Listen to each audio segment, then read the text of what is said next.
Thanks a lot, everyone. We are starting back up again on the next portion of the BSSW tutorial, and I'm going to talk about several things to do with testing walkthrough, and an advanced testing module. Then I'll also tell you about getting started with continuous integration and continuous delivery. I'm David Rogers from Oak Ridge National Lab, and I assist users in accelerating their codes for the Summit supercomputer, and also do my own development of computational chemistry application libraries. This module, as I said, it's going to introduce the relationship of software testing to development. Spacebar isn't working. These licenses are on all of the slides. As you can see from our tutorial schedule, we have part one, that's development of context for testing, that like definitions, some challenges. I will also give you a toy example to give you a kind of a something to think about as you're going through the list of things that you can do with testing. This toy example will give you some concrete getting started points. There is also a good series of hands-on materials that we shared a link to at the beginning, and this testing talk will reference a lot of those hands-on materials. So we'll get to that, especially with the testing walkthrough. And then I'll talk about advanced testing, which are after we've gotten our feet wet with basic testing. I'll give you some guidelines and experiences from the teams that we work with. Ideally, testing is one facet of the software design process. And this last piece, we'll talk about the complex interactions of testing with design. Scientific software development is a complex business involving expertise in many different subject areas. Domain experts have a set of models in mind, and they'll propose those equations and models. They should also have validation checks arising from physical and mathematical properties of their models, like conserved quantities and analytical solutions. Applied mathematicians work with solvers and discretizations, and they should contribute a good understanding of the function spaces and convergence criteria, which address the model fidelity, accuracy, and stability. Computer scientists map the problem details into programming languages and contribute extensible and interoperable frameworks that maximize both productivity and performance. If you are working on a smaller project, as I've seen some of the people are referencing, then you have to have different hats on as you're doing different pieces of your software development process.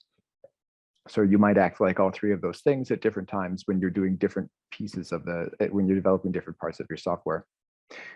For the project team to move forward together effectively, they have to iterate on features that move toward their science objectives. Testing should happen automatically and naturally, because of course, if you write some code, you're going to run it and try it out, but it's not always recognized and archived. And so it's a really good practice to get into once you've developed a test, to go ahead and save that in a file and make it reproducible so that you can run it much more easily every time that you add every time that you extend your code base. During initial development, functionality should be tested as it's added. These activities should be recognized as tests and stored for future use. Especially important are synthetic use cases to check accuracy and stability, as well as the modules themselves. It's very worthwhile to do that step. And it's also important to design data structures to let your algorithms interoperate, and to save that information in the form of tests. After development, those tests can be even more valuable, especially when you're adding new capabilities. They serve as baselines and checks when you're upgrading. For an example, hardware vendors are usually willing to help accelerate your algorithms. And if you talk to them and you have a big algorithm, they'll if you have a big science use case, they'll take a look and try and accelerate your codes, but they'll be very unwilling to do so, and other teams will be unwilling to do so if you do not have a test suite to check that their optimizations or the additions to your code are going to work. Tests also show the project status to help direct code maintenance. Finally, tests are crucial when you're preparing for a production release of your code to the community, because it's really important that you are releasing code that works. If you release code with bugs in it, then your users will complain about bugs, and that will take time away from your development of your new code features because you'll be spending time maintaining your old releases. So testing can accelerate all of those steps, because if you release tested software, then your life is much simpler. Here's a summary of practices detected by doing GitHub repository data mining. We looked at several, it's about 80 scientific software development projects that encompassed 350 GitHub repositories or so. And we looked for the presence of certain files that indicated whether or not they had implemented certain practices. And so if we looked for scons, cmake, autoconfig make build systems, and you can see that that cmake and make are the two most prevalent build systems. Those build systems, of course, don't necessarily mean that you're testing. So we looked for the presence of files named test, and about 50%, so here's 100% over here, 50% had something named test. A lot of them had examples as well. And some of them had a significant, well, a reasonable fraction, like about 30% had files that said that they were using Travis CI or GitLab CI. There's also .github workflows, which we'll talk about later on in this in the CI module. But this one is becoming a little bit more popular than Travis due to the fact that the cost models are now different. In any case, you can see that the testing practices are widely being adopted along a lot of, for good reason, by a lot of software teams. And the community recognizes the importance of testing. This presentation hopefully will have some useful advice for each of the following groups. Those new to software testing can find advice for getting started in the first half. Those working with legacy projects that are in need of a testing system, as well as practitioners who are looking to improve their testing strategy, should benefit from definitions in this half, as well as some of the examples in the second half. There are many kinds of tests, and entire volumes have been written on the subject. Here, I want to point out that the purpose of tests are to build confidence that your software is doing what it's supposed to do. In the NNSA world, there's a very important phrase that's verification and validation. And in that terminology, verification is basically ensuring that your software is doing what you meant for it to do. And validation is ensuring that your software can be validated against what it was supposed to, the external objectives that it was supposed to accomplish. So you may be validating against actual experimental conditions to be sure that whatever your software is simulating is able to get the model to a fidelity where the real world conditions are matching what your source code is able to produce. In the verification stage, so I've kind of like loosely divided these into different areas. I've loosely divided different testing concepts into the areas. Verification is usually heavily focused on standards. There are two things that are new buzzwords. There's, I guess it's not necessarily new, but test-driven design is the buzzword that really, in a nutshell, means that you're thinking about tests as you write your code. As you build a data structure design, or as you build a function, you're asking yourself, how can I test that this data structure is implemented correctly? And how can I make sure that this function is always going to either do the right thing or report an error message that's the right one? Standards review and documentation-driven design is also another emerging practice that says you can even start writing software just by writing the documentation and getting good requirements for your code. If you can have good standards that say exactly what your code is supposed to do, and you can write unit tests which make sure that your code is following those standards, then you should pretty much have passed the verification phase. Now, validation starts to ask this question. It's a little bit more outward directed, and it says, what I wanted my method to do is scientifically valid, and my model is correctly capturing the phenomenon that I'm trying to understand. And here's a little bit where you get into an iteration loop with design and design of your software and implementing it, and then running it to see whether or not it is doing what it's supposed to do. And so validation encompasses things like precision and accuracy tests, as well as experimental comparison. And it's important to keep in mind as you're designing these tests that it's not just an exercise in testing things that are doing what they're supposed to be doing, but that if you implement your testing process correctly and you have designed your code such that you really know what's going on with it, your code can prove or disprove a scientific model. So there are different components of verification which have to do with testing at various granularity levels. You've probably heard of integration unit testing. They're parts of a continuum along unit testing, which is really looking at components as components and asking, does this function do what it's supposed to do? Do these classes implement the right behavior? And then integration tests, which are really just testing higher up the hierarchy of code. So you may have a class which imports multiple different, which depends on the behavior of multiple different parts of your code. And an integration test would exercise that class, which then has to connect the different components and make sure that they all interoperate correctly. As you're building validations for individual components, your strategies are a little bit different because there you're looking for basic functions of those small levels. So you're ensuring things like does the step conserve physical quantities or does it have the right symmetries? And as you're looking at higher levels, you're trying to get the pieces of the code to communicate.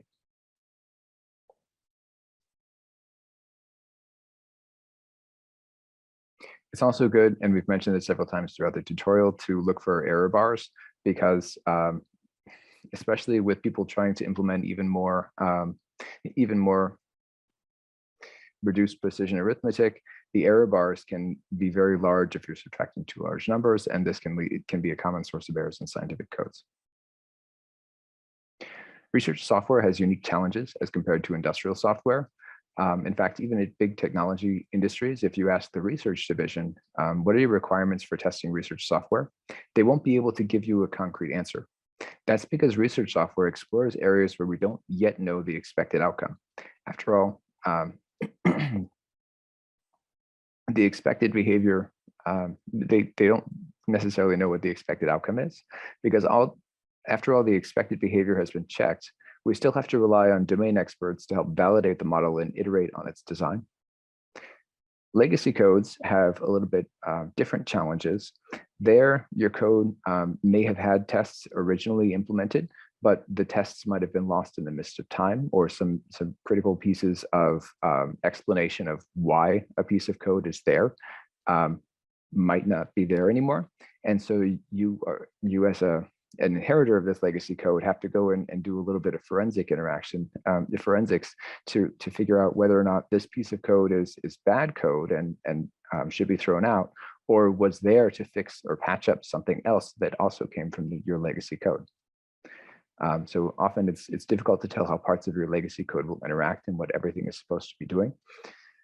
But those are just unique challenges to be aware of. So as you're designing your testing strategy, you have to figure out ways to isolate the effects of all of those drawbacks.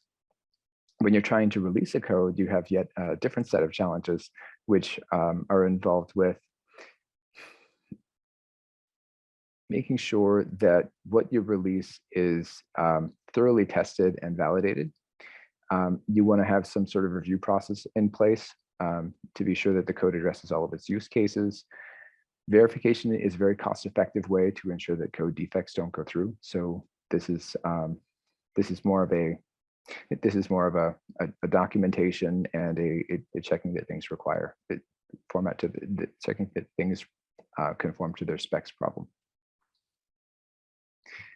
All right, before I go off on too many definitions of testing, so I've given you all these definitions and I've talked about what testing is.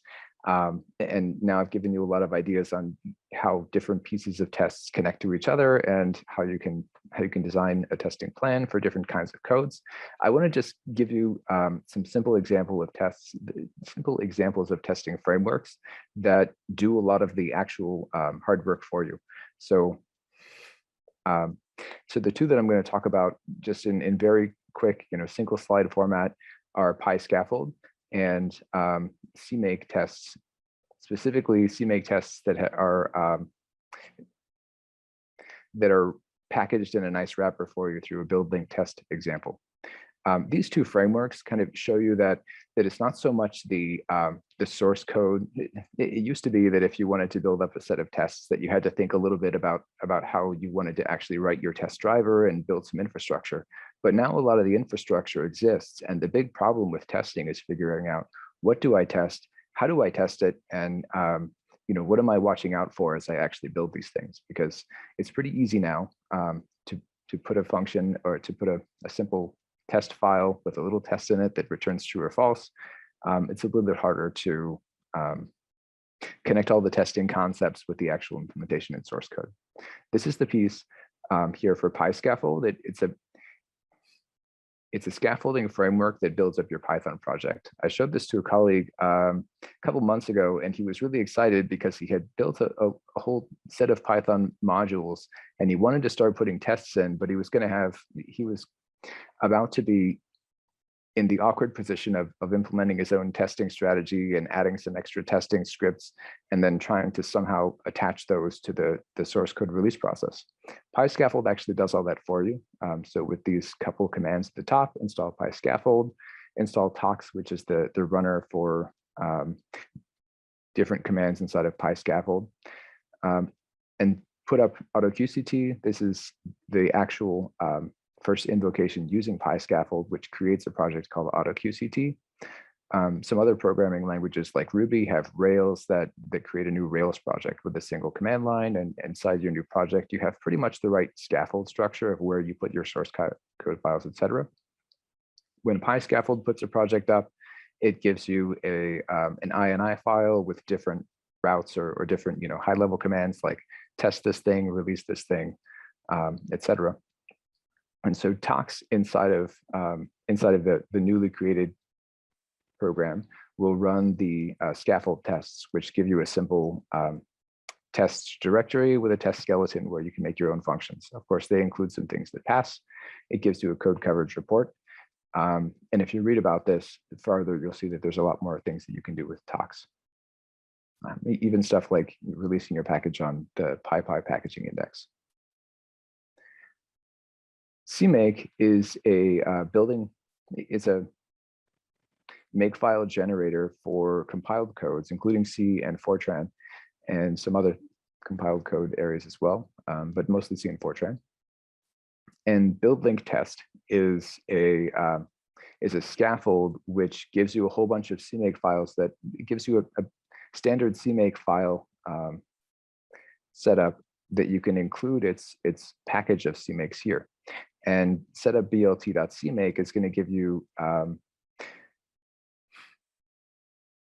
find commands inside CMake that let you find testing components, and they let you find MPI components and things. So they have some nice, like a menu of nice recipes that you can choose from. Here I'm showing you that if you clone build link tests and you make just a CMake list with just about 5 lines in it, you can pull in the build link test framework, and it will give you a make test object or make test target, which will link its smoke tests to make sure that everything is working. Inside of that, you can also do, for C, people use Google tests or Catch2 as testing frameworks. You don't really have to use a testing framework. You can just write a main function which returns 1 or 0, 0 being everything is fine. But these testing frameworks like Google Test will give you ways to make smaller tests that have less invocations of a main function. And in Fortran, there's a similar framework called Fruit, which BLT will link you to. So looking at some of these best practices out there and just surveying what other tests people use is a good way to get tests bootstrapped in your own project. Going farther, there are more things that you can do other than just running 1 or 0 tests. You can do code coverage analysis with the gcov tool. And you can also use static source code analysis, which is able to look through the source code files that you have and tell you if there are potential errors with types.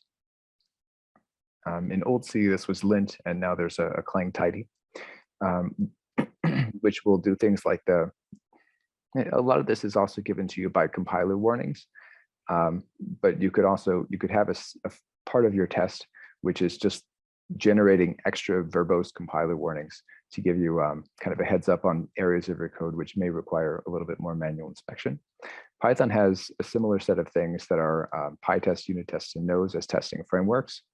And there's a PyTest cov tool, which I already showed. PyLint and Flake 8 are what people use for static source code analysis inside of Python. But I used to say that Python was one of the major drawbacks for Python is that you can't specify types on your function calls. But starting with Python 3.6, you also you can start using type annotations, and that's worth looking into if you're heavily invested in Python. All right, so I want to talk a little bit about the code coverage tool because it's a pretty neat function which tells you just immediately at a high level, what parts of my code have I tested and where should I maybe focus my testing effort in terms of lines of code. gcov is a standard utility that comes with GNU compiler collection suite. So there's no extra, it's not that difficult to use because it's already there. You just compile and link with the coverage flag, turn off optimization because you want the lines of code to directly map to what's being executed. And then you execute it and it will give you a source code summary.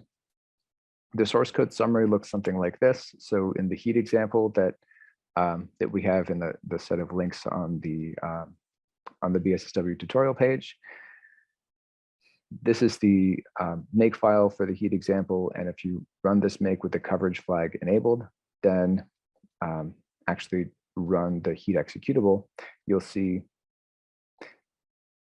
that the gcov file will tell you which lines are executed and not. So these pound signs are telling you that certain parts of your code have not been exercised by the simple, run the heat equation in the usual way. You can see here that if I actually wanted to test this line of code, then I would have to create a test case which actually passes it crank n as its integration scheme. You can also get a graphical summary of gcov. If you don't want to install the lcov tool to make HTML pages locally, you can connect your GitHub where you're pushing your codes to the codecov.io website, and you can go to codecov.io and get a nice graphical summary like this. That's covered in our hands-on materials as well. Summarize the introduction to testing. Productive software team is always checking their work. So take time as you do those checks to harden them into real repeatable tests, put them into a test directory and strategize a little bit about having a test runner or a framework to run your tests within. Your test layout should mirror the logical structure of your code. Think about structuring from smaller unit tests up to integration tests, being aware of module-to-module dependencies. There are different challenges that are associated with different kinds of codes. So you need to adapt your testing strategy to fit your situation. Don't go off and try and test absolutely everything under the sun because that's not necessarily productive. It's best to focus your testing effort onto things that are the most, I want to say that the most set pieces of your code that that you'll be using as infrastructure often.